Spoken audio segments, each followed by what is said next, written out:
Mark Gilbert from Bed-Stuy. This is the Rorschach, Georgia update from the 22nd of August, 2024. Quick summary of what's going down in Georgia. Thursday, the 15th, Prime Minister Irakli Kobakhidze talked about the upcoming parliamentary election set for the 26th of October.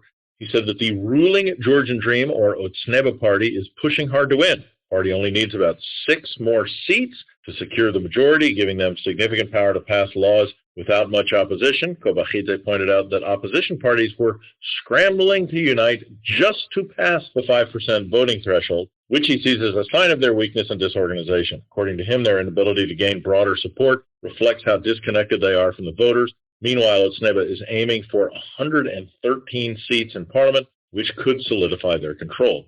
More about elections. On Thursday, the 22nd, Bidzina Ivanishvili, founder of Otsneba, took to the stage at a pre-election meeting in Mtskheta. He urged everyone to support Otsneba in the upcoming elections, saying that the party has kept Georgia stable and growing. Keeping with Otsneba's trying to position the national movement, or Natsebi, as indistinguishable from the opposition, he took aim at the national movement, accusing them of trying to undo all the good that Otsneba had done. He said that while the party was busy fighting among themselves and failing to unite, Otsneba was focusing on winning the majority in parliament to keep pushing Georgia forward. He also highlighted the importance of staying united under Otsneba's leadership, which he believes is the only way to ensure the country's continued success. On Monday the 19th, the Helsinki Commission made serious accusations about Otsneba, saying that it relied on black money from a global network of fraudulent call centers. The Commission's statement has raised concerns about the integrity of the parliamentary election process and has added more fuel to the ongoing debates about corruption and foreign influence in Georgian politics. On Tuesday the 20th, Russian forces unlawfully detained 2 Georgian citizens near the village of Otsneba, close to the administrative boundary line with Abkhazia. The detainees were accused of illegally crossing the border, common accusation used by Russian forces in the area. This is just the latest in a series of similar incidents that have raised tensions in the region. The State Security Service of Georgia immediately contacted the European Union Monitoring Mission and other international partners to secure the release of detainees. However, as of now, they have not been released, and negotiations are ongoing. On Thursday, the 22nd, Meta, the company that owns Facebook, announced they had taken down a network of fake accounts linked to Russia that targeted people in Georgia, Armenia, and Azerbaijan. These accounts spread false information and tried to manipulate public opinion on the region. On Friday the 23rd, the Special Investigation Service detained an employee of the Border Police. The officer who works at the Ninotsminda border checkpoint was caught red-handed accepting a bribe. According to the investigation, he had demanded money from a citizen in exchange for letting them cross the border without trouble. On Wednesday, the 21st, Khatia Dekanoidze, who recently rejoined Natsebi, found herself in a tough spot. Sodne Lidze, fellow Natsebi member, publicly challenged her to explain to supporters in the city of Zugdidi why she had left the party in the first place. Dekanoidze had previously quit the Natsebi, saying she disagreed with the party's direction, but her return had stirred up controversy. On Wednesday, the 21st, Parliamentary Speaker Shalva Papuashvili said that Georgia is now leading the region and even Europe in economic growth. He made it clear that this isn't just luck. He credited the government's smart policies for keeping the economy strong, even with all the global chaos going on. He said that with Otsneba at the helm, Georgia is on the right path, focusing on real progress that people can feel. Some facts about the economy.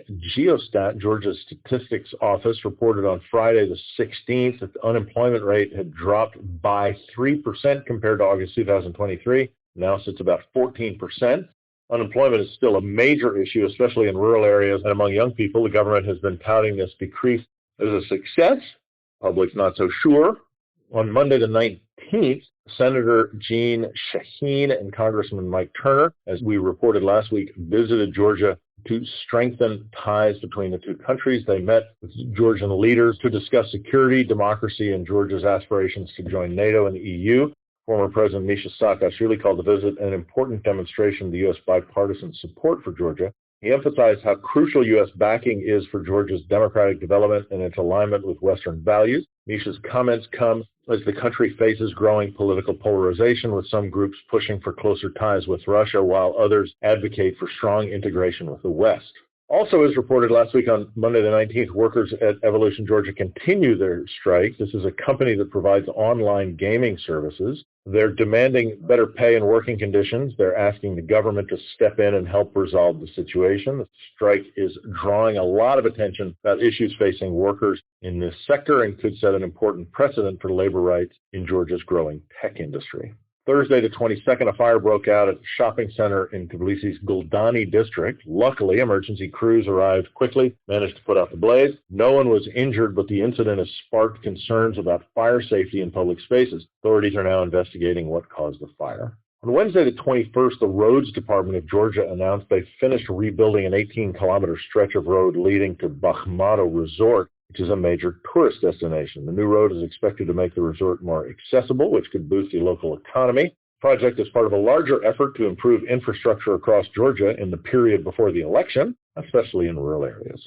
To close this edition on Wednesday the 21st, the Zakaria Paliashvili Museum in Tbilisi reopened. Paliashvili is a big name in Georgian classical music, and the museum offers a look into his life, including personal items, original manuscripts, and other exhibitions.